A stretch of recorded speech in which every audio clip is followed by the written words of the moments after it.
All right, good evening. Welcome to the City of Sands Committee of the Whole meeting. Tonight is Monday, September 15th, time being 7 p.m. It's called to order. Please rise for the Pledge of Allegiance, led by Alderman Robinson.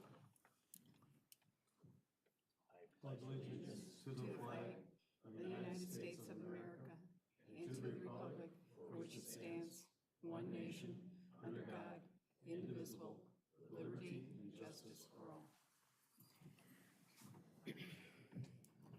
Will Clerk E, please call the roll.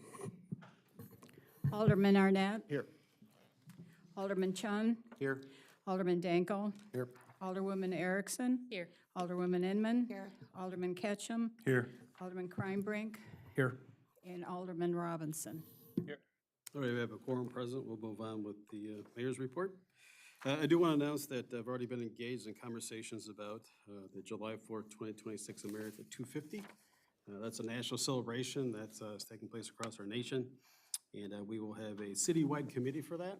So I wanted to make you aware of that as you have other community members that will join that committee, and just the announcement of that.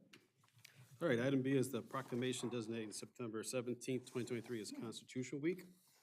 Whereas it's a privilege and duty of the American people to commemorate the 238th anniversary of the drafting of the Constitution of the United States of America with appropriate ceremonies and activities.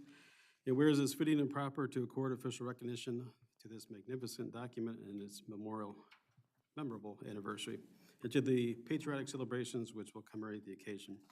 And whereas Public Law 915 designates the issuing of a proclamation each year by the President of the United States of America designating September 17th through the 23rd as Constitution Week, I therefore, Todd Latham, by virtue of the authority vested in me as mayor of the City of Sandwich, do proclaim this week, the 17th through the 23rd of 2025 as Constitution Week, urging all citizens to study the Constitution and reflect on the honor of being an American with its rights and responsibilities, which that privilege involves. Pass this day before the City Council at a regular, this will be a regular meeting, but the 15th of September 2025, approved by me. So it's more ceremonial than anything else. I'll leave that with the clerk. All right, we do have two requests for street closures. I'll just ask if anyone objects to those. They're just straight out ones from previous years. We have Sandwich High School at the request of Dr. Shane Darnell, requesting that we close some of our streets and provide some traffic control for October 3rd. That is homecoming. They provided the packet with the route. My understanding is they've been working on this with the school district and the school resource officer. And they also provided other insurance. So any objections to them closing the street for the homecoming? Just a question. Yes. I know 2 weeks ago they were talking about the route not crossing 34, and now it is crossing 34. Yes. So the difference is it's going down Wells Street now. Yeah, so the route that they provided this time says it will go north on Terry from the high school. It'll then go west on Railroad Street. It'll go followed by south on Wells, east on Lyons, north on Dayton, back into their high school parking lot. Do we know why they're going down Wells instead of Main Street? My guess is maybe some more of the students that aren't high school level might be able to see it as they go by the schools. Okay. That's all I can think of. You know, they obviously talked about the route, and that's what they've selected, so. I was just curious, because I know 34 with being able to control a stoplight would be easier probably for traffic control, but. Yeah, I'm not sure then that's their typical school crossing, so it's just something that they're used to. Okay. Anyway, they've been working on that, so that's their request. It's already been reviewed at least by the chief. I'll route that through the rest of the staff. And then the second one, this is by Beth Lentz for the Chamber of Commerce. This is Saturday, October 25th. This is for their Halloween event that they have in the downtown. It's just simply asking for some closures on Wells, Pearl, and Clark.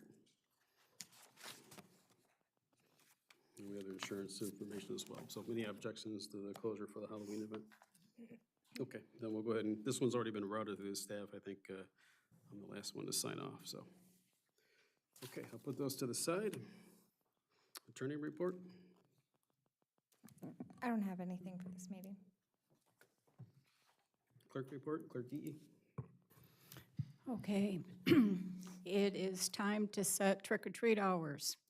And at the next meeting, we're going to have to pass a resolution approving the hours. Last year, we extended the hours until 8 p.m. So it would be from 4 p.m. to 8 p.m. Is that something the council still wants? Or do you want to revert back to 4 PM to 7 PM? I say we stay with 8 till 8 so that everybody's able to do it. I think that's the reason we did it, so the people that were in sports and band and stuff like that could still participate. Okay, Yeah, I agree. Just keep it the same. okay. We'll have it on the agenda for passage in October, the first meeting. Okay, anything else, Denise? Okay, Treasurer Sandra Kohler? Looks like Sandra's absent. City Administrator Jeff Penman? Good evening. I did send out a separate administrator report this time for everybody. There are a few items in it that I wanted to point out. I have a memo in there about a civility pledge. We did have somebody come and ask about a code of conduct or just something to consider. That's something that is put in place by the Illinois Municipal League. It's just something for everybody to take a look at. We can bring it back next time unless I hear from somebody. I'll go ahead and put it into a resolution form and bring it for our next meeting. I also included a history of our sandwich water system that was from 1984 that I ran across and some of the stuff. It's actually interesting reading. Just thought that would be something everybody might enjoy. A couple other items. We do have hydrant flushing coming up, so I've got a press release in there for that, as well as our brush collection program. We have one more time we'll be going out and doing that in October, just so that everybody's aware that that's what's going on. There's a couple other items that were included in there from CMAP. There's a local housing profile I wanted you to be able to take a look at. So along with that, a couple items that we need to talk at a future meeting about. Next time, we will have Joe Roberts come and talk to the council a little bit. It's time for our renewal on our Blue Cross Blue Shield, which is our health insurance, our dental, and our vision coverage for employees. So he'll be on at the committee of the whole next time. At some point in the near future, we need to revisit the airport ordinance. We had looked at that earlier this year as to requiring a special use if there was going to be development, but we didn't really define what area around the airport we wanted to do that. So if anybody's got any thoughts on that, I'd like to be able to bring that back to either next time or the following time to discuss the committee of the whole. But I just want to make sure that we're clear in the documentation as to what we're expecting and when we would require a special use for development. Is that within a mile of the airport? Is it within just in the runway? So that was never really decided. So we need to come back and look at that. Also in the future, I do have a professional services agreement from EEI for assistance on Main Street. There are some things that are outside of the normal realm of the city engineer that they need to be able to charge off. So we'll be bringing that back in a couple, probably next time. And then I've got a number of project updates in there. If you have any questions on those, please let me know. Also mark your calendars, September 24th, Taste a Sandwich between 5 and 7 downtown. Please mark your calendars and plan on coming. That's all I've got for now. Jeff, you mentioned the flushing of hydrants. That is the September 29th through October 3rd. I don't think you announced the dates. You're right. Staff will be out from 7 a.m. to 4 p.m., so please be careful if you're washing any clothing during that time frame that your lines are properly flushed as well. All right, any questions for Jeff? Okay, City Department reports, EMA Director Tony Eberly.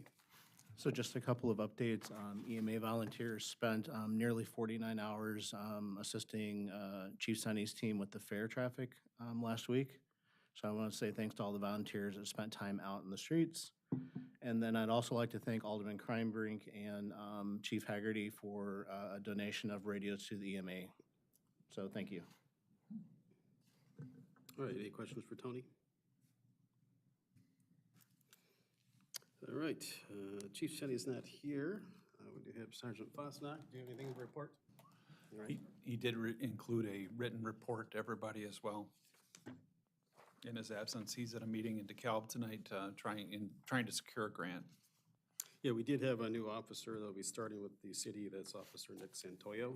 So he was at the PD today this morning. I met with him, and he'll be doing his onboarding training. We'll be at full staff. All right, engineering, Kurt Detman. All right, good evening, everyone. I, before the meeting, passed out a map exhibit as you would for safe routes to school.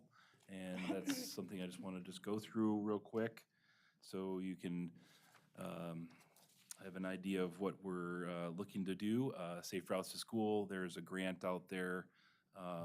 All the applications are due in early October, a little bit after the next meeting in October. And what we've outlined here for the maximum $250,000 grant that we're going for, we're laying out almost 3,900 feet worth of linear sidewalk in here. It's depending on the width, 4-foot or 5-foot width. It's going to vary a little bit depending on the sidewalks, but 3,900 linear feet is budget-wise able to be covered, or should be very close to be covered depending on the price you get. So we want to make sure we shoot higher and not lower so we can maximize the grant dollars if we are selected. So what we're going to do is we have been working with the mayor. We have surveys that will be helping get interviews, getting staff from Woodbury School, which is the school we're going around. And as you can see in the exhibit that we have, there's over the years in the blue are areas for different road programs, sidewalk programs over several different years, so little piecemeal stuff. And what this is really doing is it's tying everything together on all those blocks in the area and coordinating with the street superintendent. This is an area that we needed to really get some more sidewalks done because there's a lot of problem sidewalks in this area.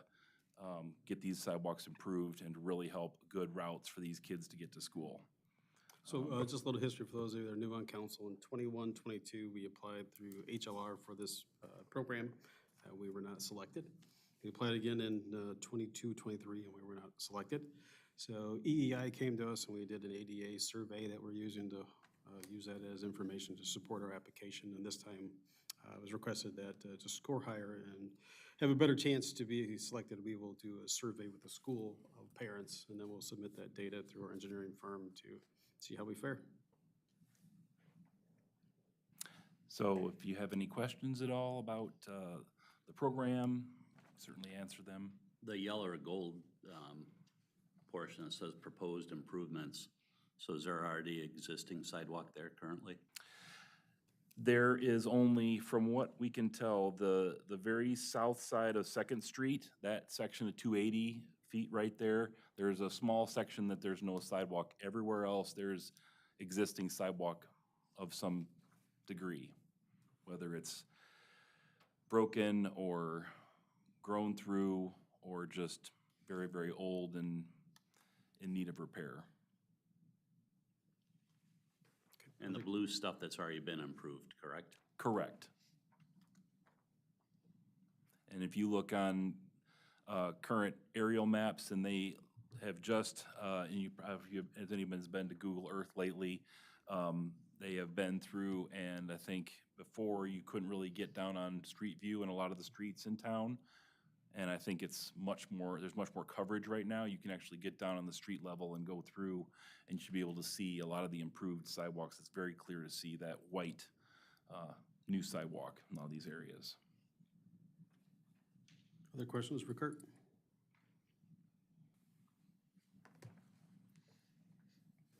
Okay, anything else?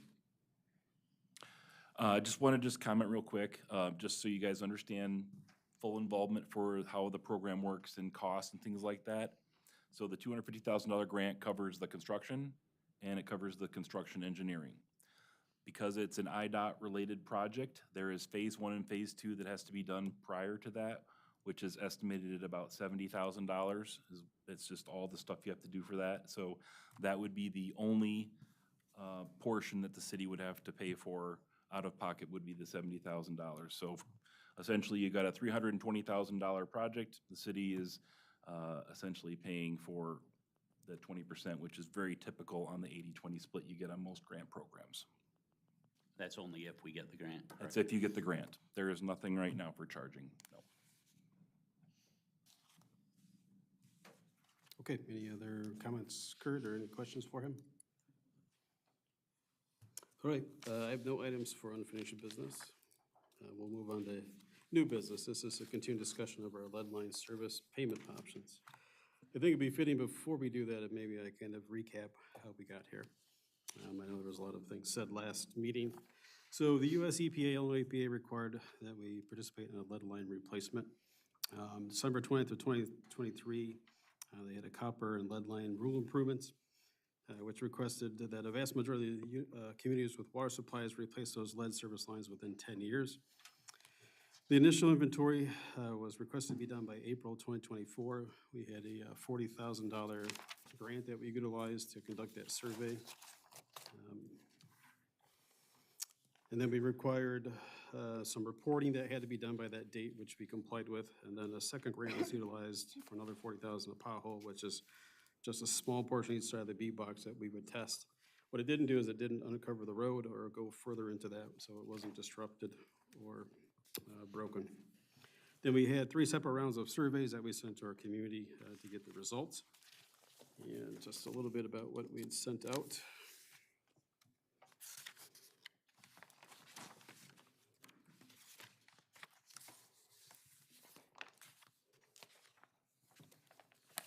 In total, we sent surveys out to 735 addresses in the older part of our community, of which we received 375 responses, which is about 51%. North Main, my records reflect we had about 68,000 responses, or surveys sent out with 32 responses. Of those, we had a small portion that were identified as lead, a larger portion slightly thereof that was galvanized, and some areas that were not identified at all. All right, so that was the city's process of trying to collect data on our survey and reporting. We did, I know one of the questions was, why was the city proactive and apply for allowance? Well, at that time, it was not something that was significant. Initial responses only showed about 70 or 72 lead lines in the community, and the city had a well number 1 that has the pump house and well that was failing. We applied for a loan at that time and were not a recipient of that loan. So that was the priority because that supplied water to the entire community through a water system.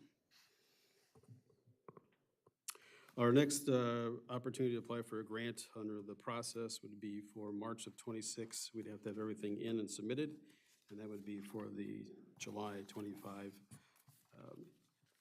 identification process if we were selected on it. So as you recall, just a few months ago, we found out we didn't get the loan for the water well. So that's the process that kind of led us to where we're at. There was a survey done by the Illinois Municipal League. It was done by 512 communities. Of those, over almost 700,000 service lines were noted. According to the most recent material inventory, how many lines have been replaced? Of those 161,000 service lines, according to the most recent material inventory, how many lines require replacement is 161,000, which just a little over 16,000 were replaced. The estimated cost in our municipal survey, which we did collect a municipal survey, was over $2.4 billion. They also then asked, have you completed your lead line survey and when do you plan to start? At that time, the survey was done in March of 2025. When the results came out, only 3 communities of 109 had started their lead line process of replacement. Of the question of the statewide material, out of all those that had looked at their lines, at least a quarter of those had no idea what the material was. Yeah, and the question of have you tried to obtain federal funding, there was 487 responses, of which 408 had no federal funding. Of the state funding, 485 responses, which 374,000 had no state funding. Keep in mind, we would have got some type of funding to do the initial survey. Has their waterworks system utilized any of the follow local funding methods? So they basically asked, how would you pay for those? In the process, there were just some main categories that municipalities responded to that would be increasing their bill of fees, special taxes, the homeowner costs, or rate increases. Of those, the 2 highest responses were rate increases and water bill increases. And then it asked what are the biggest challenges about obtaining your inventory, and that was gathering a complete and accurate inventory and access to private residences. And the third top item was unknown materials. So it's a very common process, it seems like, across Illinois with these unfunded mandates that are fortunately being placed on the city and its residents. So with that in mind, we had a chance last time to decide how we might be able to help our citizens after we've had some long and lengthy discussion.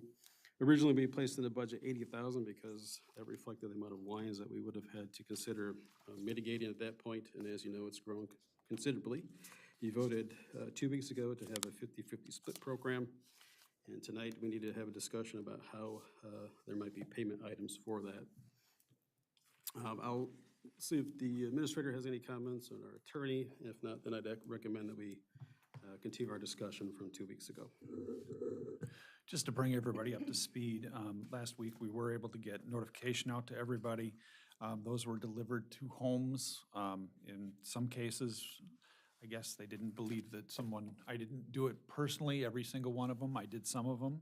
But a couple of them got left on somebody's porch. If that was the case, that was inadvertent. It was that they should have knocked and then tried to give them to somebody. So I've been in touch with about 15 of the residents at this point in time and tried to explain as best I could the situation and how we're going forward.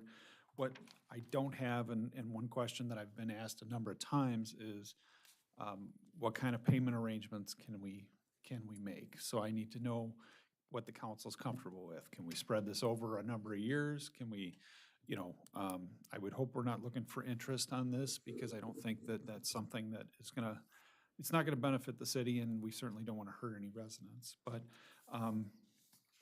so I did put a memo in my report, if you got a chance to read it. I had some thoughts there, but I'll let you go ahead and discuss. Did you have Okay. something, Cassandra? I mean, I guess I'll let. I do have questions. Yeah. So, Okay, Adam, go ahead. I'm wondering why we're steamrolling this thing so fast, because I went through, it's 415 ILCS 517 it's 12.12. So by 2027, we have to have our inventory into the state. After that, we have 15 years in which to replace these lines.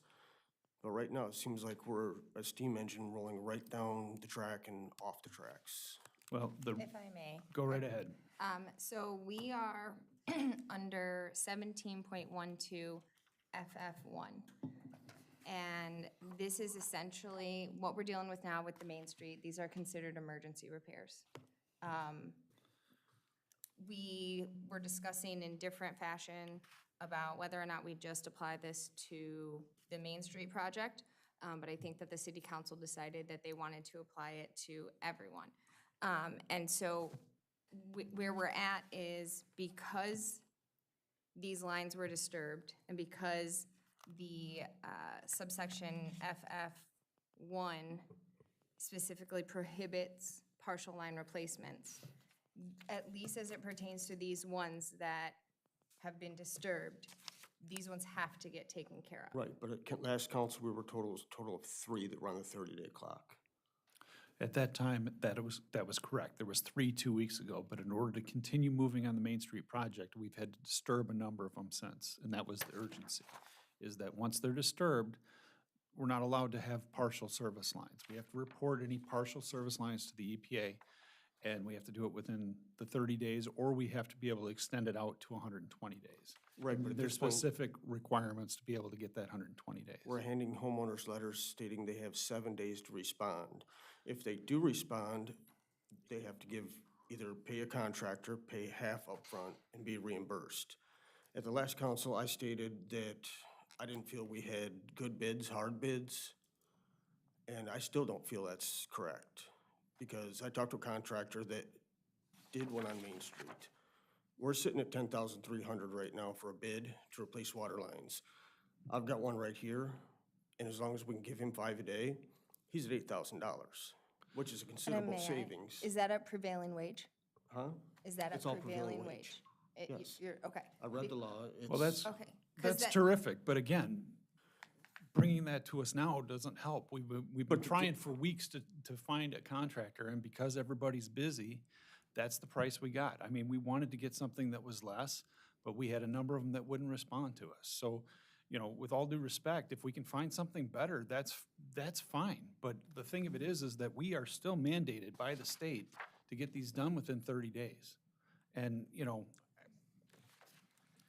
And if I can, I do understand there is a third option, and, you know, it is a little bit vague, and that's one of the requests to discuss today, is for those people that cannot afford to either write a check to us, write a check to a contractor, or anything. That's everybody.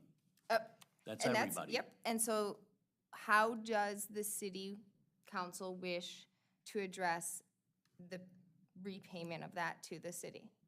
Prior to answering that question, I'm still a little confused why we're calling this an emergency repair. This is a planned water main replacement.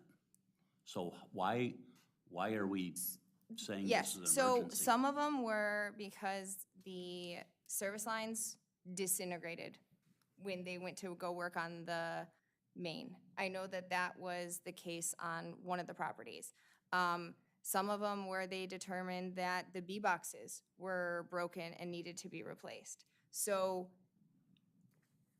more or less, it's because what was there, they went to replace the main, and what was left around there is failing. And if you repair part of it, you have to repair the whole thing. I know that part.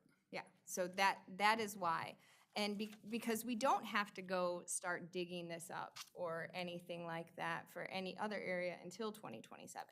But where we're at today with these specific instances, that's where we're at. Adam, did your quote include restoration?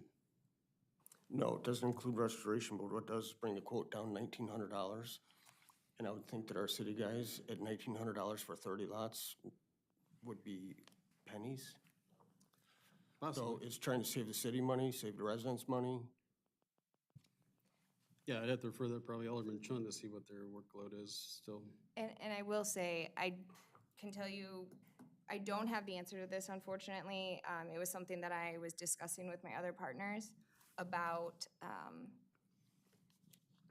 the issues if, say, I hired my own contractor to perform the work for my work, of whether or not that would still have to be done under a prevailing wage if we were to reimburse the homeowner. So I still need to do some research on the case law of that, because that could potentially be saved funds for a homeowner as well.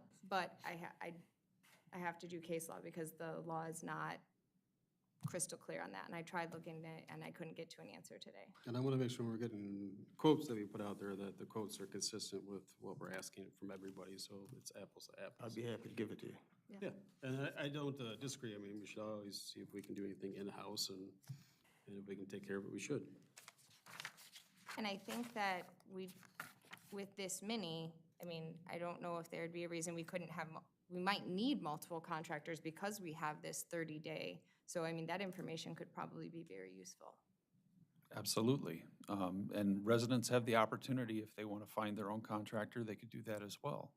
So if that's somebody that, but yeah, I know that the ones that are being done are being directionally bored to try to limit how much damage there is to the yard and restoration and those types of things. But yeah, happy to take a look at it. So I think the council needs to have discussion of how we want to handle that if the homeowner agrees that they're going to do the project, and they need to come up with their portion, how you decide you want to let them pay that back.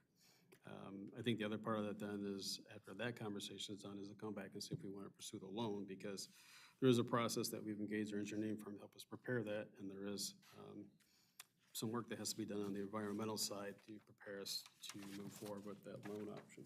If we do the loan, essentially, we're allowed 30 years to repay the loan.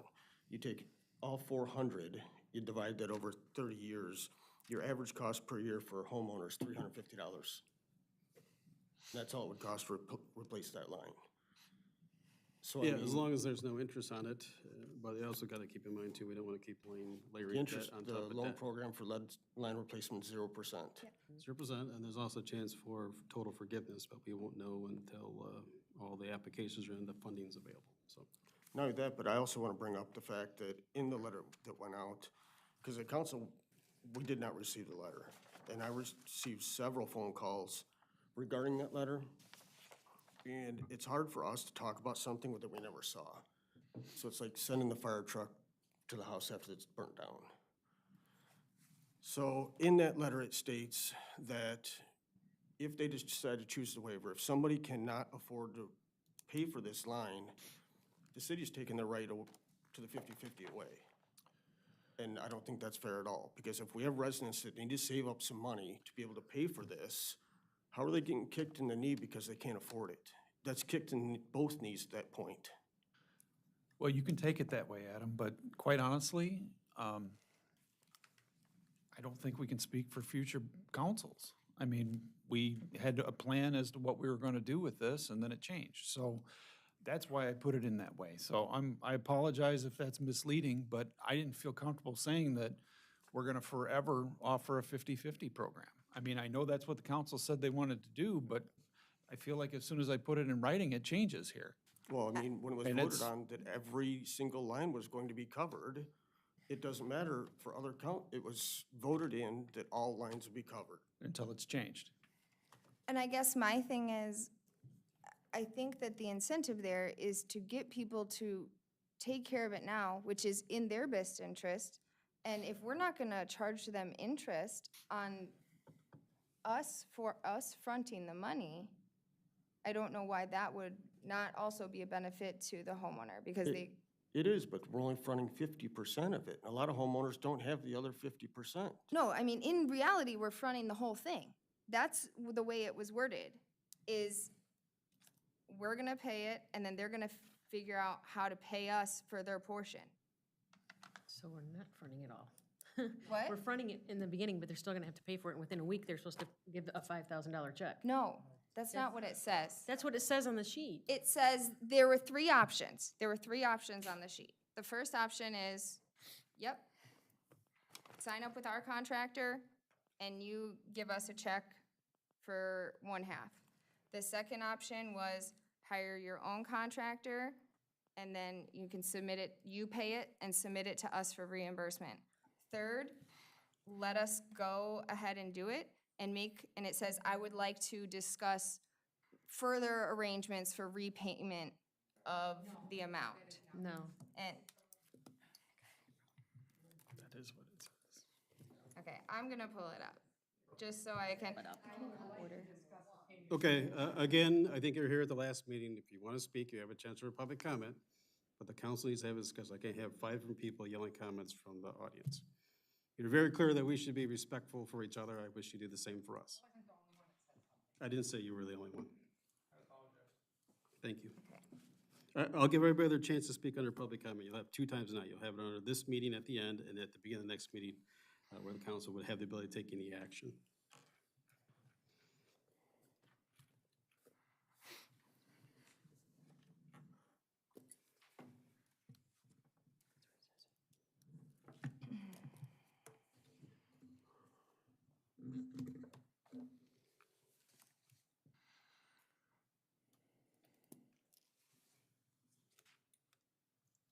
Jeff, what day did you send that?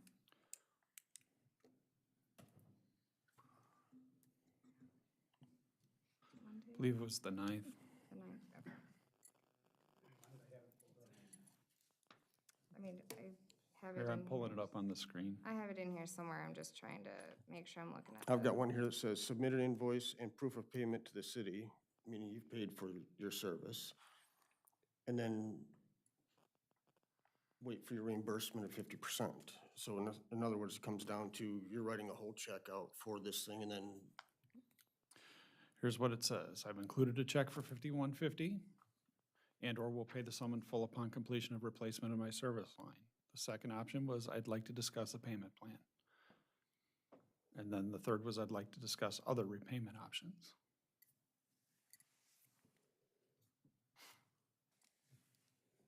And so I think there was another form that was included with this, but the first part is what we needed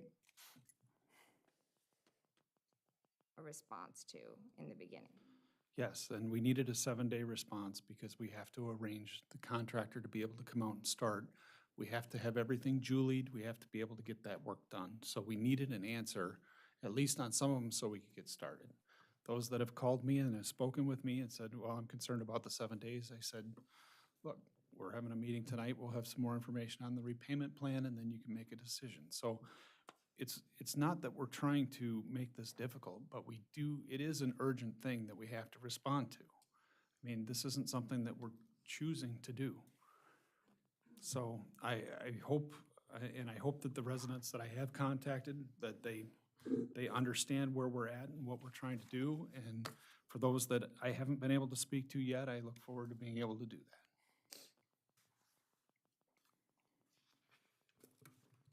Jeff, I laid out some options for the council to consider.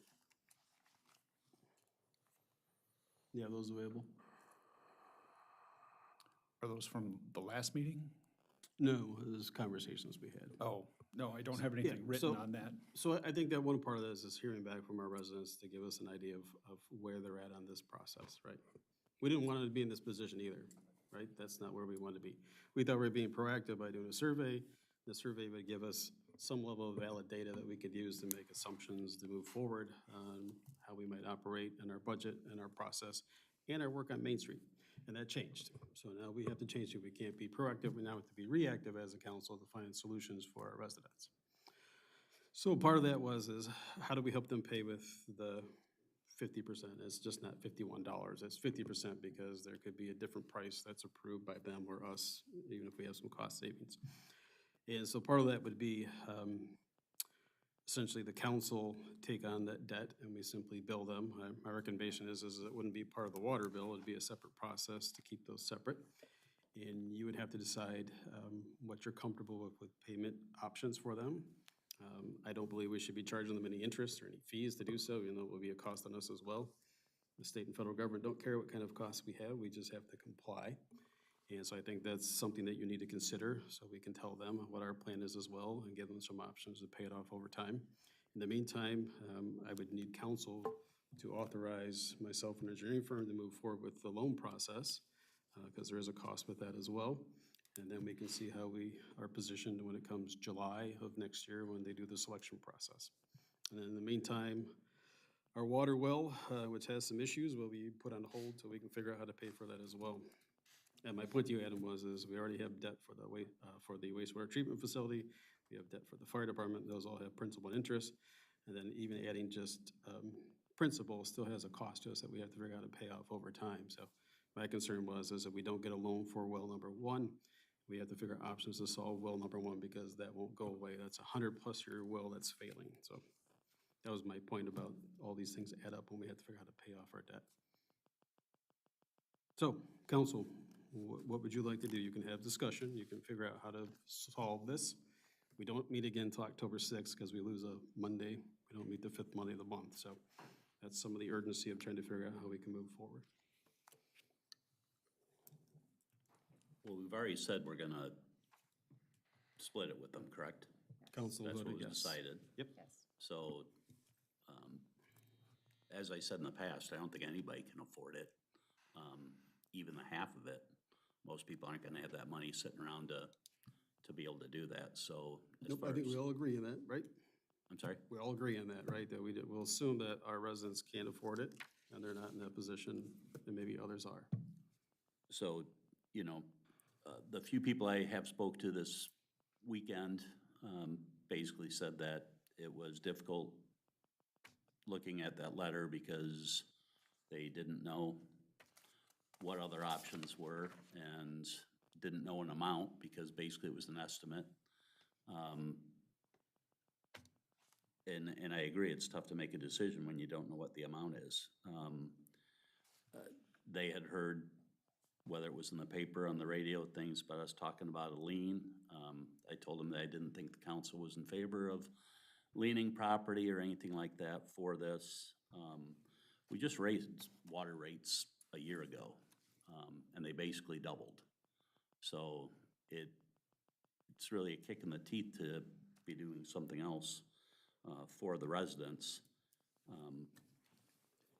Well, we had to do the loan, which just caused us to raise rates because No, I, we sided with the phosphate I- violation. I get that, and again, it's just like the phosphate and stuff we've had to do, it's all unfunded mandates that we get required to do, so I get that. Might not be a like thing, but, I mean, even if someone were to repay, if it was $5,000, if it was $50 on their water bill a quarter, it would take 25 years to repay it. I would be okay with that. I know other people might say, well, what happens if they sell their house? What happens, whatever? I don't know. I don't know. One of the questions the resident asked was, you know, they thought the letter stated that they had to disclose it or whatever. I don't know. I haven't seen that. So if it's not required that it has to be disclosed when you're selling your house or something, I don't know. Somebody, Oh, sorry. I was gonna say, someone else had mentioned that, you know, typically when someone sells their property and, you know, all their bills have to be paid type thing, if there's a water bill still pending, I don't know, would somebody assume that on that property if they've already been paying it for 10 years? You know, do they have the remaining 15 years to have that additional fee on their thing? I think they would. But again, I don't know how that works, but I don't want people to be worried about if they're looking to sell their house in 2 years, that, hey, in 2 years, I gotta come up with the extra $3 or $4 grand. So if I can, and I know that when people say liens, that is very off-putting to people.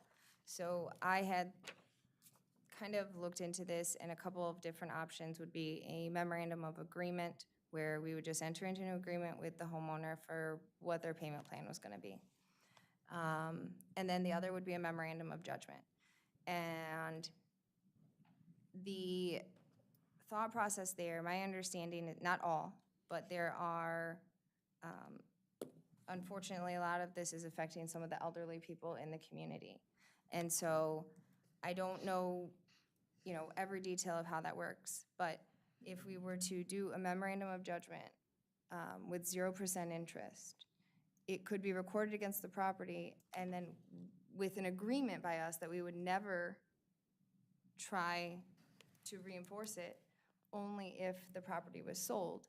And that would just be out of their proceeds from the sale. It wouldn't be that they had to show up at city council or at city hall with a check. It would be part of the proceeds. Or, you know, I guess at that time, if it were a situation where there were no proceeds, they'd have to come and, you know, see what could be done. But I think, especially if it were 0% interest, if it sounds like that's what you guys are wanting to do, I mean, it would be a situation where they don't have to worry about it right now.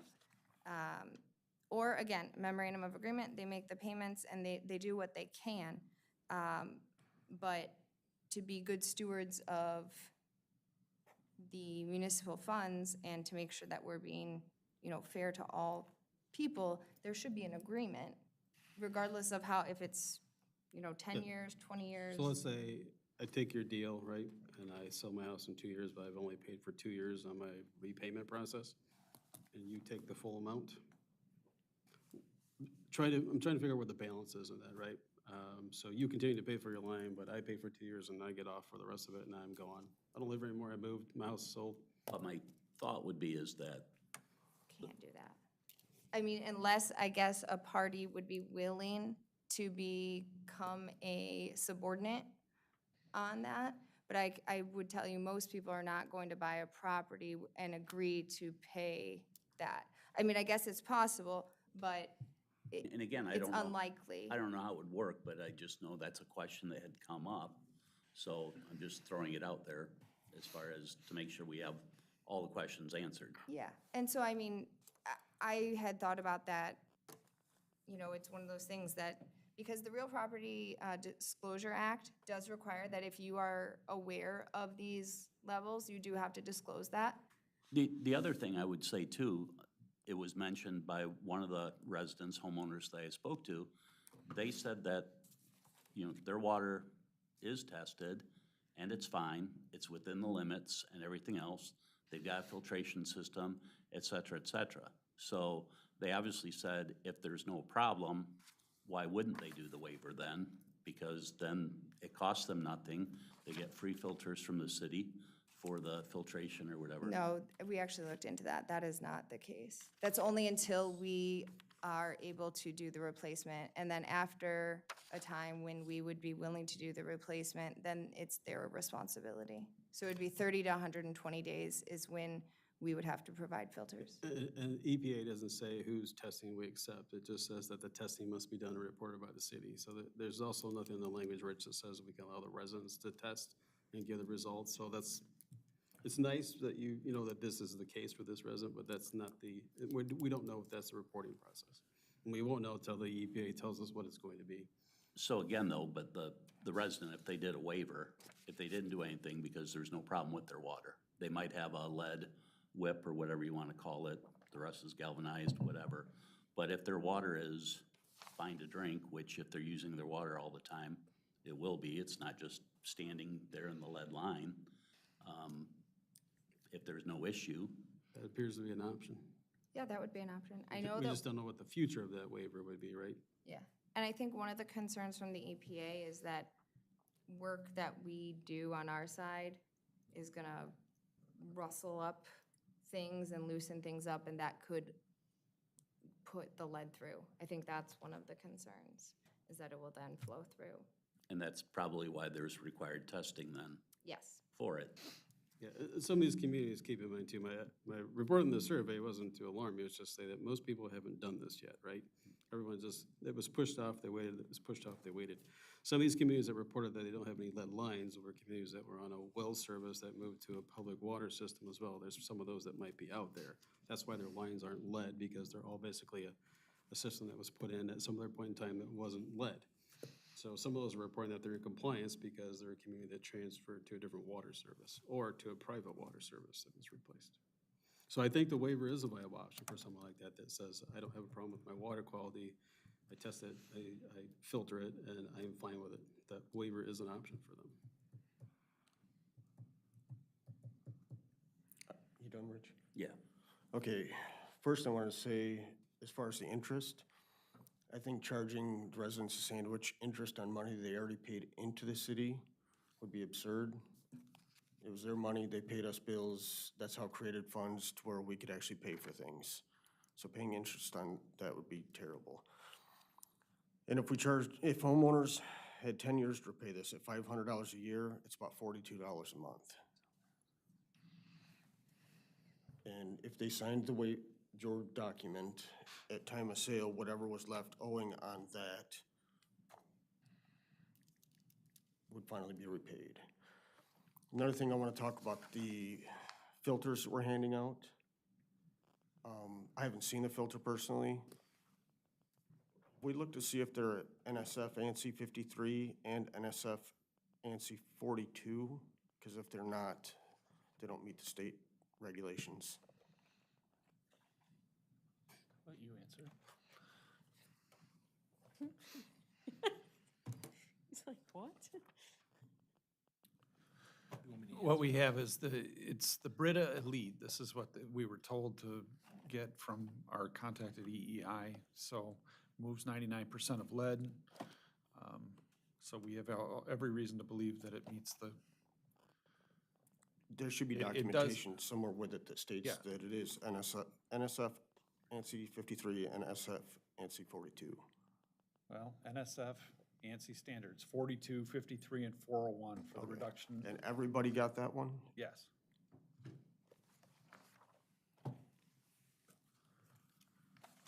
Okay, other comments? Ed, I'm sorry, were you done? You have more?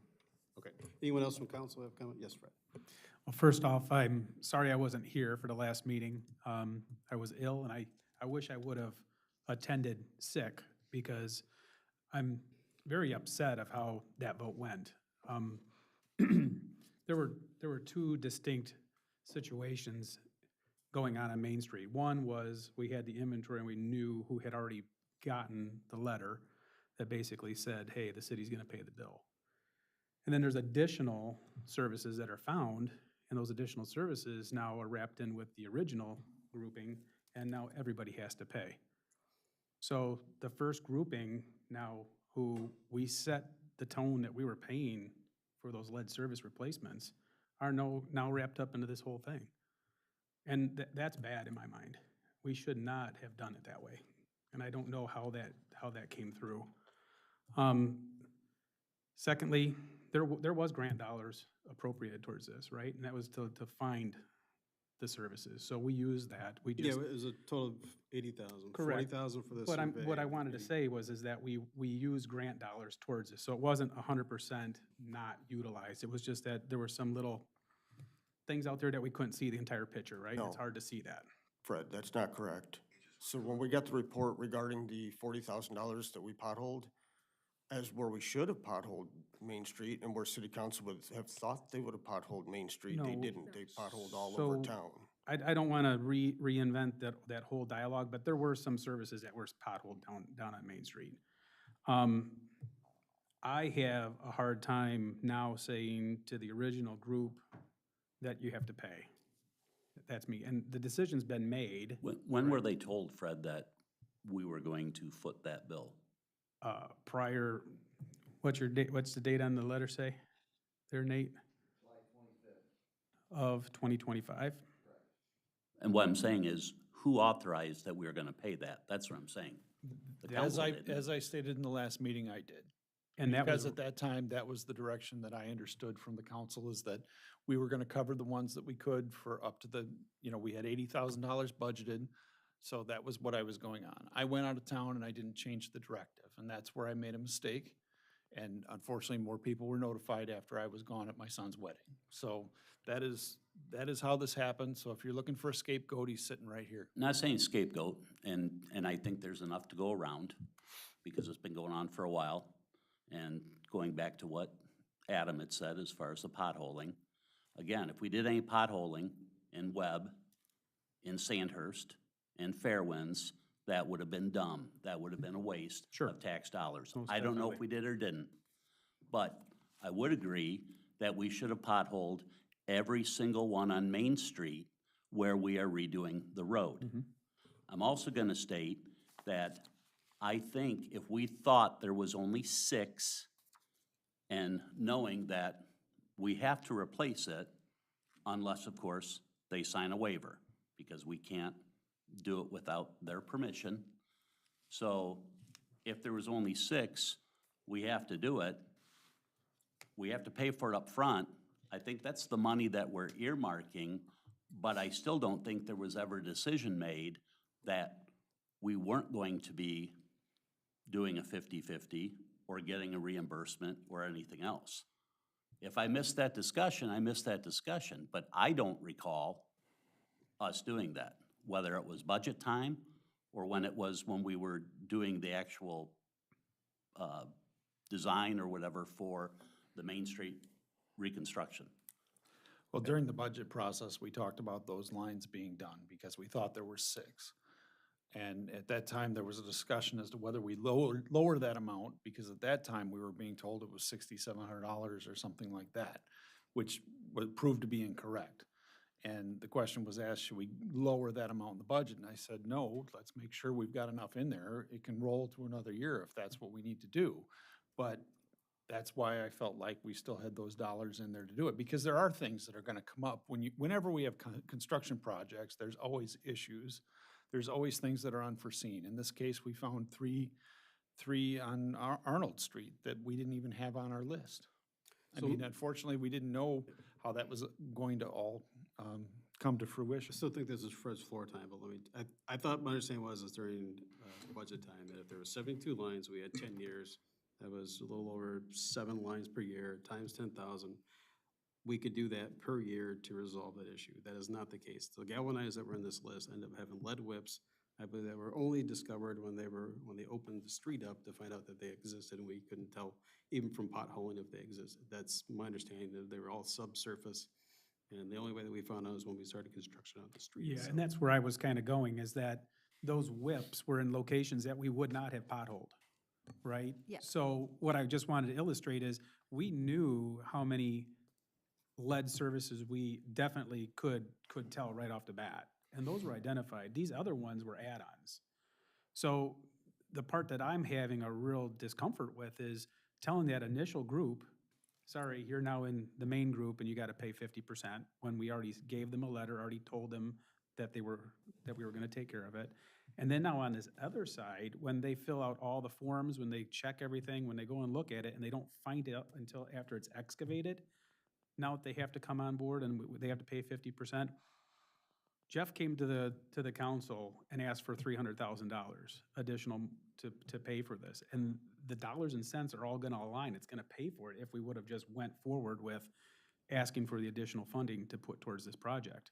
If you take this money out and you expense it, and you take it over the course of 10, 15 years to have it reimbursed, you might as well just write it off as a business expense on this project and this project only, and moving forward, then come up with a game plan for moving forward. And that was one of the things that the council, when we talked about it, didn't want to set a precedence with and say, hey, on Main Street, you did it this way, now you're going this way with some, well, guess what? This is a major project. This is huge.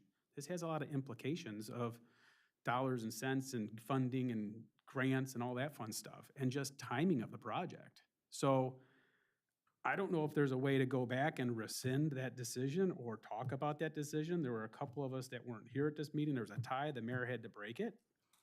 Maybe revisit that, but. Well, it wasn't a tie, it was the pass. Oh, I sorry. went on the record to indicate that I was Sorry. not willing to do nothing for our citizens. Correct. I prefer we I'm do sorry. 100%, and at the very least, I would back the 50s, so it showed that we did something in But good faith. my thing here is, you know, we're talking about possible mechanics liens potentially that can go into, those have to come in after the person has stopped payment. And then you gotta track it.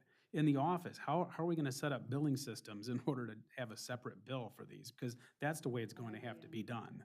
You know, is there a way to do an SSA on these, to do a service Yeah, but it's still a assessment? tax on them, that's what the SSA is. What's that? It's still a tax, this special service area would be a tax. Right, but I don't know if there's a way to do an SSA, because then that goes on the books that if they don't pay, then it gets imposed, you know? So I really have heartburn with telling the residents here in Sandwich, where we're trying to beautify this town, make it right, that now they're gonna have to pay for it on this specific project.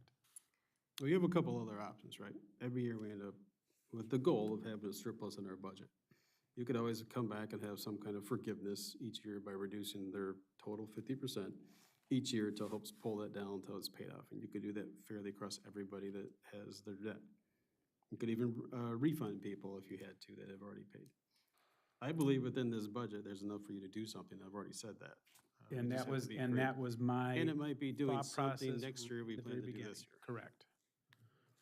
And I said, treat Main Street as its own thing, because this is the largest project we've ever had funded and that we've done in this city. It is very different than anything else that we've tried to attempt in the past. And you know, anytime that you try going to the state to get additional grant dollars and so forth, that waterworks building needs to be fixed immediately. It's been needing to be fixed for the past 10 years, and it's been pushed off and pushed off and pushed off.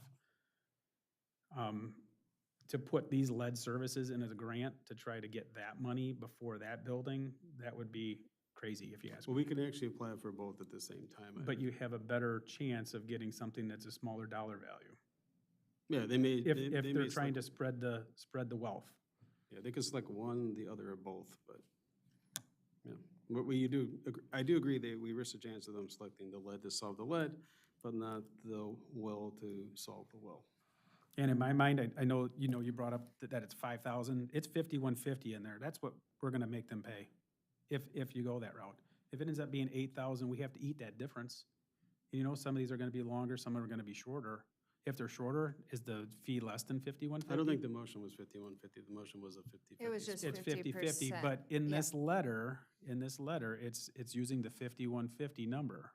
So, Right, because that's It the was- quote we had. I understand that, And that's but if where it's if at. we're putting a contract together, you don't go to the car dealership and say, it's 5,150, and then you get the invoice and it's 8,392.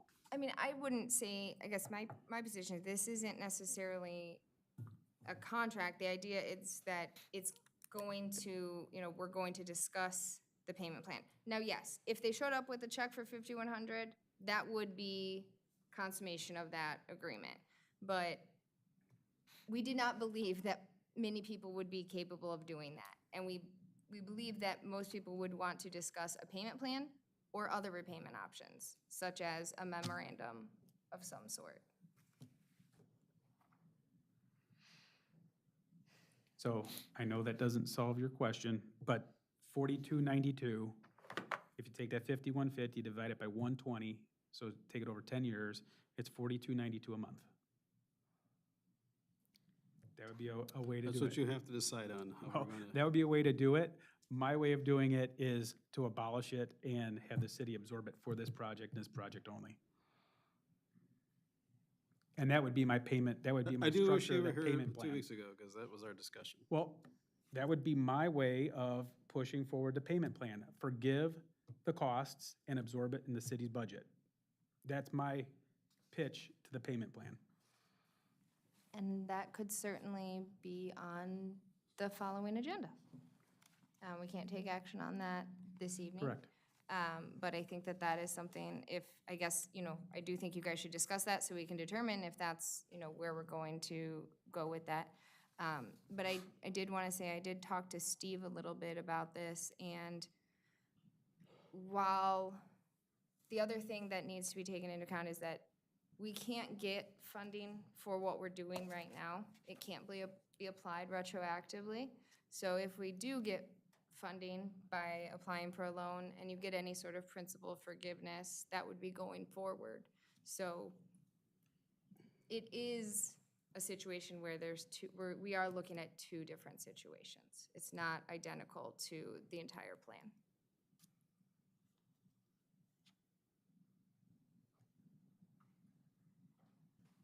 And Fred, it's not just Main Street. I brought up at last council meeting because it was brought up by Brad. We have residents and they're doing water shutoffs, and we have a lot of B-boxes that aren't working. So in order to replace that B-box, if they go down and they find a lead line, we're now at 30 days. And we've got a resident that couldn't afford to pay their water bill. How are they gonna pay for a water line into their home now? I mean, it's not just one thing. No, I agree with you.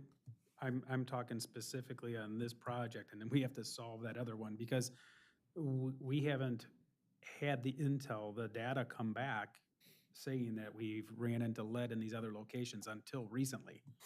Is it something that we're just now cognizant of and we're reporting, or is it something that is just happening more frequently because those are the aged services now that are starting to, fault? Well, the number given to us for quite a long time was 70-ish, right in there. And then we were sent something saying could be up to 400. So if we're looking at Main Street saying this is its own special thing, then we're looking at 30 and taking care of those 30 and looking at 370 and saying no. I'm not saying that right now.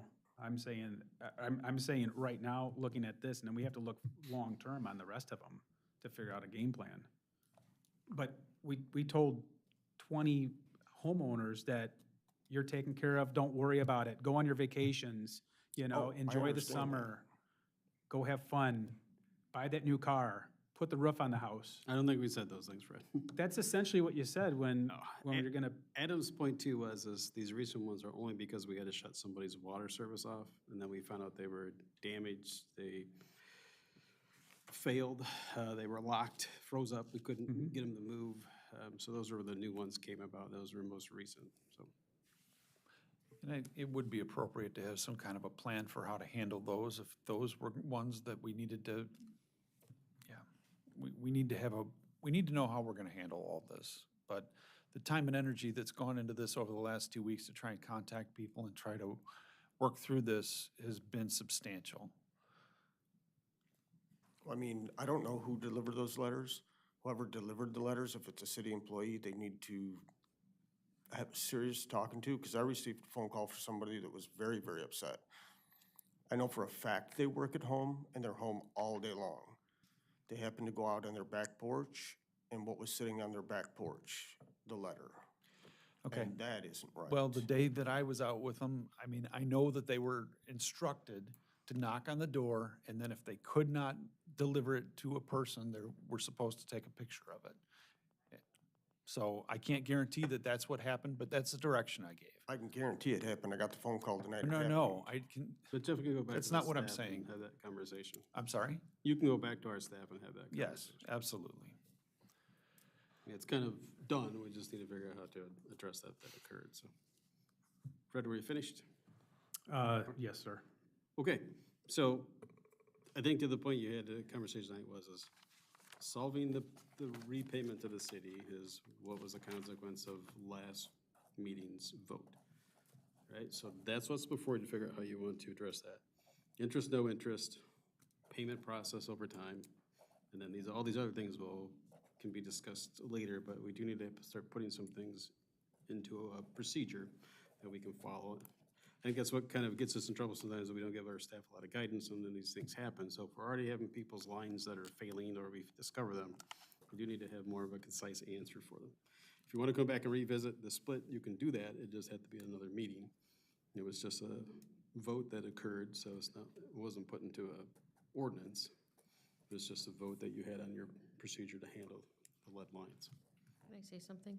Absolutely. You haven't even spoken that. You certainly can. Along with what Fred was saying about paying for the Main Street project itself, just because we told some people that we would do that anyway, and going back on that, that was one of the reasons I said no to it. I voted no, is because we did say that we'd do it for half, well, at the point it was half, because we said 6 and then it went to 16 or something like that, but whatever. If we paid for all of Main Street, then could we get this loan and pay for the rest of the town? That's the hope. Possibly. That would be the intention if we had some decision night and some direction to apply for the loan. We still have to spend money with the engineering firm to do that process, but we certainly can. We still have to pay the loan off, but it certainly would solve some of the financial challenges of our citizens. It would just be into our debt, and then the debt would be paid out of the generation of the water. The water is its own separate enterprise fund. It would pay for that out of there, just like we use the sewer fund to pay for the wastewater treatment plant bond. I think that's probably the direction that we have to think about going, because we can't make a promise to somebody and then take it back and say, oh, look here, now you're gonna pay half. I mean, that's just not fair. I don't care if it was 6 or 30, I just don't think that's fair, so. Yeah, and then Cassandra mentioned a good point, then the follow-up to the loan process is you have to get the loan, and then you apply for the forgiveness part of it. And that depends how many people apply for all the loans in the loan pool. And we have asked that before for other loans that we've received. And we haven't got it, so, but try again.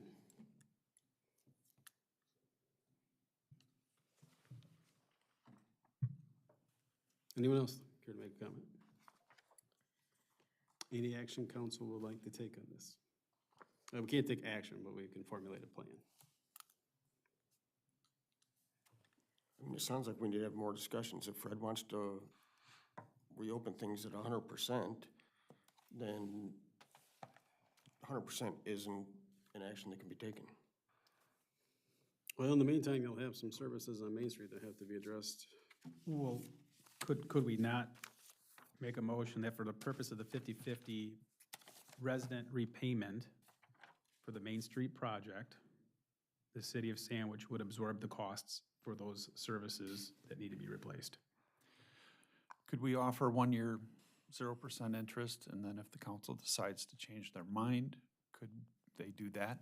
And I guess there are plenty of options that we could take, because it's the payment options. I would probably suggest, assuming this is kind of where everyone's going, that we make a motion that the resident not be required to make any payments until further action of the council, with the assumption, I guess, that the plan is we're gonna come back in a couple weeks and we're gonna take some action and formalize all of that with regard to these properties. It's still going to be difficult for residents because there's no guarantee, right? Because there are some that are very afraid of entering into any kind of agreement where they're gonna owe additional dollars. I've had conversations with people. I mean, this puts them at a very difficult, unfair position. And frankly, I'm tired of having to have those conversations. It stinks. And, you know, I just want to make sure that whatever we decide, that we're going to do the right thing. And I, like I said, if I have to be to blame because it was told to people that we were going to do it, then blame me. But the bottom line is that we are, this is a project. The lines were identified. We'd taken every step that we possibly could to try to identify these things properly. Feel like it was misinterpreted. The number of lead lines was right, but the number of galvanized lines didn't take into account that they had lead whips, so they needed to be replaced. It's, you know, if you've seen the legislation, it's like reading Greek. You really have to study it and then figure it out. But, you And know, the whip's once- not up here, the whip is subsurface, just so you know. It's underground. Underground street level. Yes. And that's the problem, is that a lot of them, I mean, a good percentage of them, when we get in there, we're finding something different than what's on the sheet. And it's not that they weren't potholed. I mean, some of them weren't potholed because they were established as galvanized lines prior to the state changing the way that you look at those. If you have a galvanized line, it requires replacement because of the lead whip. There are galvanized lines that aren't connected with a lead whip, but not in Sandwich, there's not. So that's the problem and where we're running into this. So if the council wants to do that, that's fine. I just need to know what I can tell people and what I can't tell people, because at this point, I'm not comfortable saying anything because my word isn't good anymore, because I obviously told people that we were gonna pay for it and now we're not going to. Now I've had to tell them that we're gonna have to, that they're gonna pay 50% and we might change that too, but I don't really know. So I'd really like to know what I can and can't tell everybody and where we're going from here. Well, that's kind of how we were when we didn't receive the paperwork that you sent out. And people called Well- us saying, hey, what about this 22-page letter that I just got? And I'm like, what 22-page letter? I don't even know what you're talking Well, about. I was trying to get it out, Karsta. I get it, so And you know I what? get it, but every- I'm one person. I get it. We don't I get have it, the but you can just staff to send an do email this stuff. letting us We need know a we're the whole council. department for Okay, it. one at a time. We're the ones that make the decisions, okay? So you need to be Okay, so sending us every the letter paper- that happens, then, okay, then I'm done. Okay, You guys You're don't done. need me here. I don't know what else you want to know. I mean, seriously. It's the 22-page letter you sent out, and us as council did not even know what was in it. So don't tell me you didn't have time to send an email. You sent it to her, you sent it to the mayor, but you didn't send it to us. So we look like the fools up here that we didn't know anything that was going on. So if you want to quit, quit. Okay, so that still doesn't solve the problem for our residents. So, past the 50-50 split, the question again is, how are we going to pay for that? And how do they return payment to us if that is required by council? Because the work's still gonna happen. Somebody's gonna do something. There's other people that may do it themselves, and we need some process as well.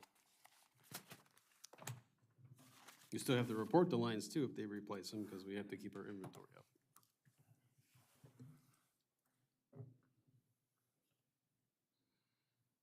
Well, we've already said we're gonna do the 50-50, so as far as, I mean, we're paying everything up front regardless. So it's just gonna be a matter of reimbursement, I think. Correct. So And if there's an agreement that has them, I would not be Pay for the any balance. agreement that's gonna be anything to do with the lien, on anything. Whether it's quarterly on their water bill or if it's a monthly repayment plan, I'm fine with either of those. I think some people on fixed income are still gonna have a hell of a time trying to pay an additional $50 a quarter on their water bill. I mean, that's a lot of money. Well, it And would be more than that. not over 25 years, it would. Well, over 25 years. I took it at the 10 years mark. Yeah. I forgot you did the math at 25 years. Yeah, 25, because again, put off, you know, they win the Powerball or something, or mega, and they want to pay it So- sooner, they can, but So a straw poll, would anybody be in favor to mine about getting rid of it altogether for Main Street? Raise your hands. okay, there you go. Like high enough so we can tell who's in favor, right? So like, so Main Street, they just get free, everybody on Main? for this one, yeah. and then we figure out the next course. I think the next course of action is we ask to get the loan payment process going so that we can put the next group into that. Well, And then we figure out where we go from there. all I'm gonna say is regardless of the project or whatever, everybody else in town is gonna expect zero, no matter what we decide, That no is matter for what we this do. project here because it was an unknown. Let's get the low-hanging fruit out of the way. My thing here is, Rich, one minute you're saying they can't afford the $50, and the next minute you're saying charge them. So I'm very confused as to where you Don't be stand. confused at all. What I'm saying is I don't think all of the citizens are paying for it regardless, because Exactly. if we are paying for it, it's all just gonna be tax dollars. And you gotta remember, the whole budget is not taxes neither. There's other revenues that are coming in. I get right? that, So, but we're and the very good at taxes- spending all of this About money. $1.8 million in taxes, of which 955,000 go to our And this pension. is an enterprise fund. And so that's why the rates went up, and it's a business, and there's costs that are associated with the business. And unfortunately, the councils before us, many, many years, chose not to do certain things, and that's put us in the position that we're in. So now we're tasked with trying to solve that. And this is a very difficult decision. It's very difficult. And all I'm saying is that if Main Street's gonna get it free, I expect that everybody else in town's gonna get it free too. And we might be Period. able to get something where if we get a loan, we can get it in there and it'd be a low-interest loan and pay it over the course of the 30 years, and it's something that's absorbed into the rate structure. That was the only reason, so, that I was saying a split, Yeah. because, again, taxpayers are paying for it one way or the other. Right, but So- even- So but do even the with- actual residents help, but like I said, any of these other new subdivisions, you know, of the ones I was mentioning, you know, Webb, Thomas, Knights, Sandhurst, Fairwinds, all of those, they're not gonna have this issue. And if there's a water main break that happens down on Main Street, and it costs $30,000 to fix it, they're all paying for that repair too. Correct. So it's all part of the system. It's just an ancillary cost to running the business. So Well, if we're I'm doing just Main- trying to, like- I'm just trying to figure out how we can move forward, because if you're getting the phone calls, and I'm getting the phone calls, and everybody else is getting the phone calls, and we feel real bad for the residents, but we're still fixed on, oh, no, you gotta pay 50% on this project on something that you were, either told in the very beginning that you weren't gonna have to pay, or now midstream you're told you're going to have to pay. I think it's wrong. So that's why I did the straw poll. And I'm fine. They were given bad information, though. We know that. So I feel bad that they were given bad information, but do we have to be on the hook for that? All right. But if Main Street's gonna get it, then I expect the rest of town will too. And that's how I would vote then for anything, is that everybody in town, And I think at that point, we're gonna have to cross that bridge and come to a consensus. all for one, everyone fairly. That's the way it should be. And it might be that. Okay, so have we made any progress on this, just so I'm clear? I mean, at some point, we're either gonna vote at the next meeting, or we're going to, I'm gonna frame it for you for the next meeting, which will be in October, and you're gonna need to vote, because we're running out of time. Well, I would also like to know, in that vote and the Main Street, we've still got to address the B-Box issues. Is that going to be coupled in with it? For non-locations on Main, yep.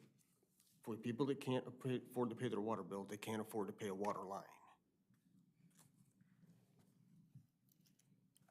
And I think for the next meeting, we just need to focus and it has to only be on Main Street, and we'll cross the other bridge when it happens. I'm sorry. The issue we have, though, is that we are on a time crunch, and the residents aren't prepared to make a decision because they don't know what the city is going to want in terms of a payment plan. And so if we wait almost 3 weeks, I guess, kind of, because there's a fifth Monday, or no, maybe that's next one, sorry.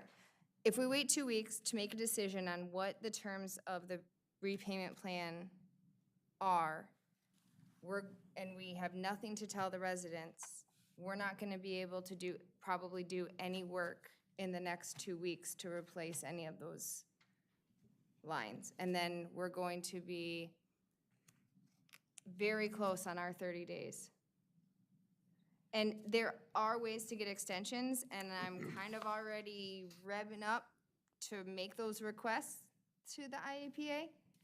But if we don't have to, that would be helpful. So could we not vote on the Main Street project service line replacements, that those are absorbed by the city?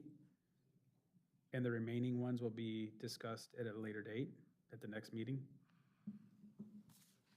I think that you could make a motion to take action on the Main Street lead service line payment options with the payment option for the resident to be $0 By location. Aren't you just asking for Main Street? Main Street. I So it'd have to be by. think I said that, but, okay. Okay. Yes, including Main Street and, yeah, making sure that the motion is specific to that. So here's what I think you need to clear up. Main Street's separate. To Adam's point, what's the rest of the city's procedure going to be? If you're going to allow a payment process, how many months or years is acceptable by the council? Keep in mind too, you're going to be encumbering future councils with their finances if you delay the payment plan, the process, so keep that in mind too. Lastly, interest is just a simple yes or no vote, right? That's all you gotta come out to. Is there interest or not interest? We can be done with that conversation. No interest. Okay, so can't vote at this meeting. Any other areas that we need to discuss or vote on at the regular meeting, which will be coming next? I think Adam's point, though, is something that is important to address, because that's not part of Main Street. Nope. That's So- another conversation about the other So areas. that's, how do you want to do repayment on that property? I would really like to hear what EEI has with their other municipalities and how they're handling that, because that has not been something that has been discussed. It's only been the lead services themselves. I don't really think you've had any, have you? Yeah, not a lot. Haven't had any what? Lead service, your projects or the municipalities that you've had to enter into the issue of lead service lines? Steve said Woodstock had 14 or something. 12, 14, yeah. Yeah, that Most sounds- are just paying all of it for all of them. There's That's what I communities think. that have their residents paying. There's communities that have, if they've got small numbers, that the communities are taking care of it. There's nothing specifically written, there's nothing specifically told that you guys have to do. It's up to the communities themselves. And like what you guys are discussing, which is great, about the numbers you have and, you know, dealing with Main Street, you've got 30 lead service lines that you've gone through extensive, and you've got a contractor out there digging everything up, and you're finding all of the skeletons in the closet, so to speak, so you know where everything is. You've got an estimate just over $10,000 from a contractor. You've got another one that's lower. There's others that out there in that ballpark, about 10,000 being the most. And on Main Street, with the reduction in the cost from the total project cost, with the $80,000 you already budgeted in the budget, you've got that 300,000, probably a little bit more, to cover all of those lead service lines on the Main Street project. This is just the Main Street project. So, But I think Fred's question was, is have you had any other communities that you've dealt with lead service lines as part of your projects? Other than Woodstock, that's the only one. I know other than of. Woodstock, Yeah. it's only lead service line replacements specifically. And that's probably most in part due to the fact that the regulations have changed so recently, and even just last October, even again. So in the last 3 years, things have dramatically changed from where we would have addressed a project, let's say in 2022, and finding a galvanized line and, oh, we're okay. And now you're not. I will state too that if you look at the estimation of some of the lines we've had, even like 1 North Main Street, we estimate that line was installed in the 1890s. Look at some of these 1900, 1900, 1900, get later on, and some of them are still over 75 years old, so. As far as Main Street's concerned, would come down to each house at $10,000. I mean, 16 people total were told, we're replacing your line, we're paying for it. Litigation costs alone, because if I was that homeowner and I was told that and I have a letter stating it, I'd sue the city. And, I mean, we're talking, what are we talking? Litigation versus just helping a homeowner and replacing the line. I'm not gonna disagree with you there. I will say that our ordinances and the case law is pretty clear about, Right, so is their letter stating it's going to be replaced. I mean, it'd have to be a signed agreement. I mean, it's the same thing as anything. And I guess the one thing I mean, again, don't really wanna get into that, but I mean, how many people contacted immediately and things like that? I don't know the answer to that, but I agree with you on the litigation aspect. Is it worth it? Probably not. Is it worth the optics? Probably not. So I'm certainly on your side with that part of it. Okay, other discussion? If not, then you'll be able to vote on clear items in the affirmative on the next agenda. Okay, we already covered the safe route to school and the application process. That's 11B. Aldermanic reports, Alderman Arnett. My report just had to do with what we just talked about, lead service, because we met with Brad today and we're going over stuff like that. And once again, we still have to come down to the B-box thing because it's an ongoing thing. And then in a meeting, we were able to discuss the cost with the contractor that was already actually worked with our insurance agent and replaced his line. So, I mean, there are other options out there as far as lower cost. And I would like the city to look at it, because if we're funding the bill, we need to get the best rate possible for our residents.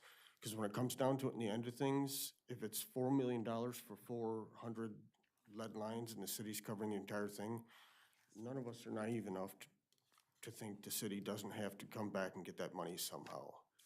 Because we don't have it just sitting in a coffer somewhere. Okay, anything else, Adam? Okay. Alderman Chun? I just got streets informing that they're starting tree trimming around town, so they'll be out and about, so just keep an eye out for them. Okay, thank you. Alderwoman Erickson? Just wanted to let everybody know that the craft fair will be going, and hope to see everybody there on the 25th downtown. And I just had a quick question. I don't think it got addressed about that. Is the picnic tables going to be moved? Because the last picture I saw that there was picnic tables everywhere, and those picnic tables have to be moved. I don't know, that's probably something you'll need to share with me and we can talk to the street department. Okay, thank you. That's all I have. Alderwoman Inman? Nothing at this time.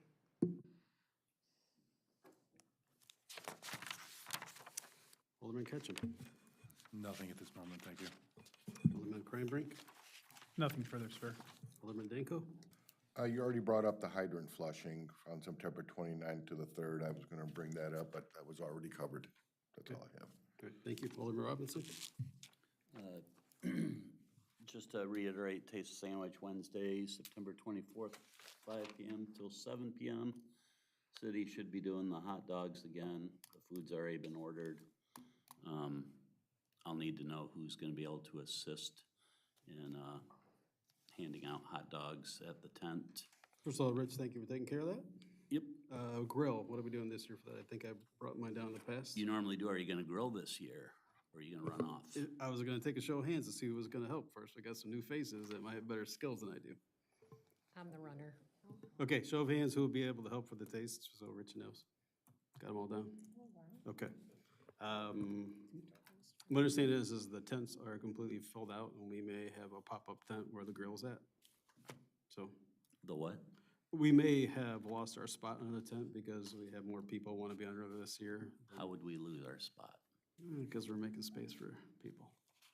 It's a good thing, I think, right? We're You gonna put a didn't pay pop-up tent. 50%. Yeah. Okay, it'll work out, Rich. Kick to the And then curb. I'll talk with you about getting my grill. Same down. spot, though. I mean, just outside the tent. Yeah, because I'm right, not. right. So where the grill's at and we've been, we're Yep. just gonna have a pop-up tent in front of that. All right. That's all. I'll bring the pop-up then. Okay. You don't have to worry about it. Still need to know if you're gonna grill though, Yeah, because it can't be a last minute thing where someone's gotta take it over. Nope, Nobody I'm wants there. my hot dogs. well, I had to go do well, before I say yes, I had to do this sandwich tasting Uh-huh, thing, so that was a rough job last If time. I'm bringing that up, Maybe it's you. because like, no, I don't grill. I don't All grill. right, So we'll figure it 4:30, out. 4:30 though is what time we have to start grilling. Yes, Starts like- at 5, we need to have hot dogs ready. Got it. Just making sure. Okay. Thank you. Other announcements? Sorry, are we doing anything with the trick or treating? We usually have somebody do candy when they do the trick or treating, so I didn't know. Let's see, we've had different volunteers. You did it one year, Rebecca Johnson did another year, and you did a year, didn't you? I was going to with Rebecca, but had a situation where I couldn't. We have a little bit more time for that, but anybody want to volunteer to represent the city in Maybe trick we or could talk treat? about that. I just, We nobody hand out brought the it up, so I candy. just didn't know. Anybody volunteer for that? Okay, we'll have to pick I gotta somebody. check their schedules. We'll draw straws. Okay, Tony, you have more audience comments? Just a reminder that under audience comments, you have up to 5 minutes. I'll let you know your time's up. I'll ask you to please finish your last statement. Please address your comments to myself. If I'm not looking at you, that's because I'm taking notes. And we'll go through them in the order that they were received. Is the microphone on? Yeah. Okay, Nathan King, you were first. And I'll tell you when to go ahead and start, and then you can begin. Okay. Okay, good evening, Mr. King. Are you ready? Sure. All right, you may begin. Formally, I was one of the residents that received a letter on July 25th stating that my service would be free to be replaced at no cost to me. It was highlighted, it was reiterated. I had an engineering firm inside my house along with Nick Grube from the city, and then also the contractor reiterating that. In the meetings upcoming to the event, last year, it was reiterated that those services would be covered. Just recently, during the project, my house was one of the houses that the service line obliterated itself at about 7:30 in the morning. Unfortunately, my wife was in the middle of a shower with a head full of soap at the time. So the wife wasn't too happy with that, kind of funny in some sort. But it inconvenienced, we had no water then for that day for over 9 hours. That was on August 6th. Once water was restored based on the 30-day premise, we were beyond the 30 days of agitation of that line, and being that line fell apart and was touched, what's the integrity of my current line from the B-box into my house is part of the question. Also, with the engineering firm that came in, potentially was trying to find all these, if they potentially missed all these different lead service lines, wouldn't they be on the hook for some of this and not you guys? Because how is it your guys' responsibility at that point to pick that up if you guys hired a company to come out and find these and these were missed? If your guys' intention now is to cover the cost because that was a mistake, it was found later on in a project. We all know things are found in a project. If you guys' intention at this point is to cover that, I truly appreciate that. You guys standing behind the original letter and stepping up to fix the problem that was found. If the intention changes to where we now have to foot the bill for a construction project for the lack of finding this, that's very disheartening. That we would have to foot that bill based on a project that you guys started. You guys created the problem by tearing all this stuff up, finding everything, and now us as the citizens would have to be responsible to fix that. But it sounds like the understanding on a basic straw poll that you guys are gonna stand behind that, and if that's truly the case and you hold to it, it's very much appreciated. I appreciate that as the homeowner being directly one affected by this. But unfortunately, we all know this is not every project here on out, you're gonna have an issue. But that was one of my big things is how do you go back and tell someone, hey, we screwed up based on bad information? Well, the information was good, and the information was put in writing, you know, and if you're gonna stand behind it, that's awesome. And I appreciate that as a resident on Main Street. So thank you guys for your due diligence and talking about this, figuring out the proper way to take care of us if that's the way you guys are gonna go. Thank you. Okay, thank you. Peter Lynch.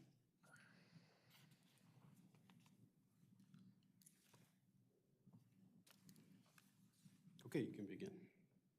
First off, I just want to say thanks to everybody. It's clear this is something you're all hearing from everybody and you actually give a crap about. I also happen to be one of the people where they disintegrated the line. They had to put in a temporary line to the B box. I think, Nate and I were probably first two on Main Street to get done.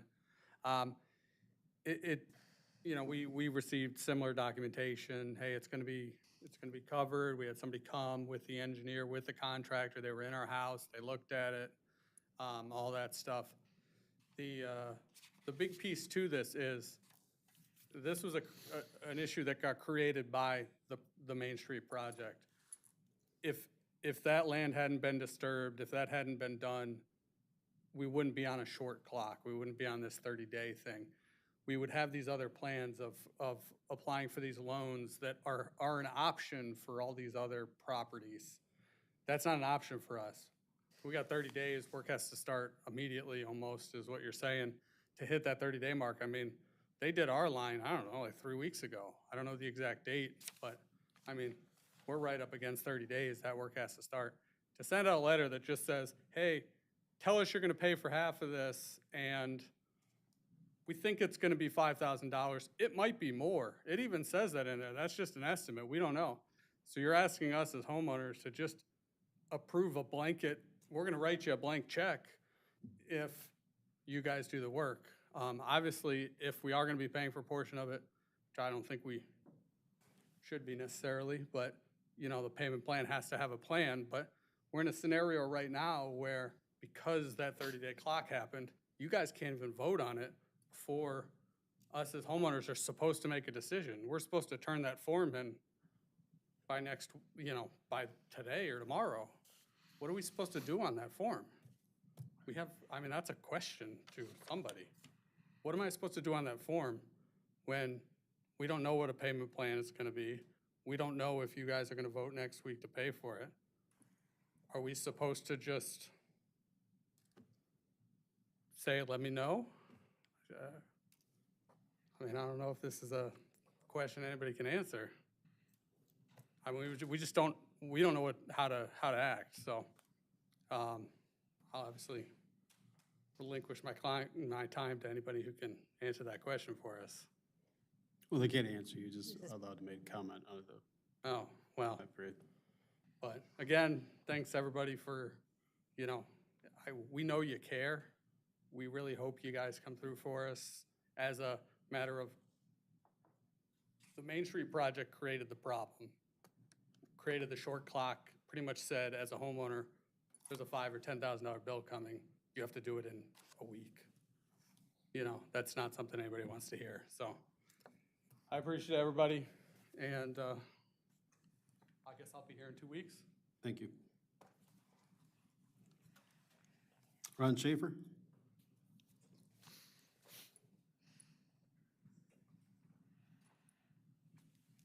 Mayor, council, thanks so much it was a great discussion. I enjoyed all of it. I appreciate the way you guys are all going, so I'm not gonna talk about the lead lines. But I am gonna talk about the dust on Main Street. I don't understand, having been in heavy construction for years, why they don't supply a water truck. If they ran down that once or twice a day, and I understand when you're on a spot working, you don't want water on there, but the whole Main Street's tore up. And there's dust clouds that are drifting 2-3 blocks on either side of it. Wash truck doesn't cost that much, and for them to run that down that street would make a huge difference, especially with the Taste of Sandwich coming up and all this other stuff, and trick-or-treating. Yeah, we got to clean this up a little bit. And also, I think if we put a speed limit on there, like around 15 for on Main Street, people using it, that's not a hard thing to do, and write a couple of tickets. And I think we could cut down on a lot of the dust. So thanks a lot, guys. I'm done. Okay, thank you. Good job. Cindy Prohl?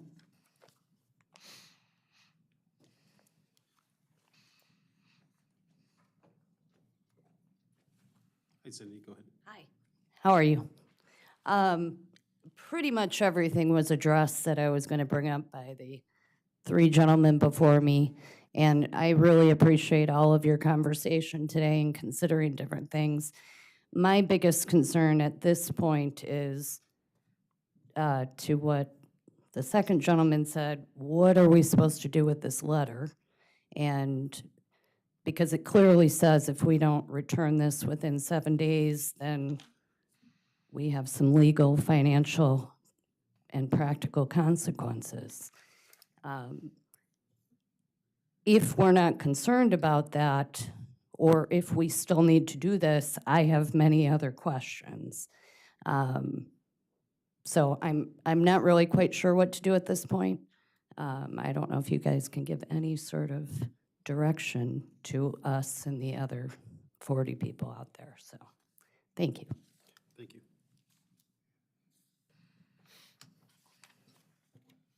Brandy Bone?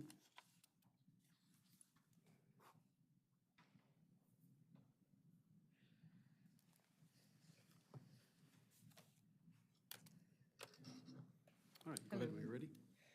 So I guess I will add another question to this whole entire situation, because while I appreciate what you guys are saying about the idea of absorbing the cost on Main Street, there are some, what I would perceive, issues with that. So I'm still waiting for an answer from my email that I understand was forwarded to you last week. But apparently, my address is 417 North Main Street. So you would assume that the water line would come from Main Street. However, based on the information that I've been given, despite the fact that this packet was on my front porch, which I'll get to in a minute, my water line actually runs from Elmwood. So I was still told that I was given a choice to answer this letter. Now my concern is, well, if you guys are gonna absorb the cost, am I part of that Main Street cost, or now am I with Elmwood? And if I'm with Elmwood, what does that mean? Does that mean then that I do have the potential to pay for things?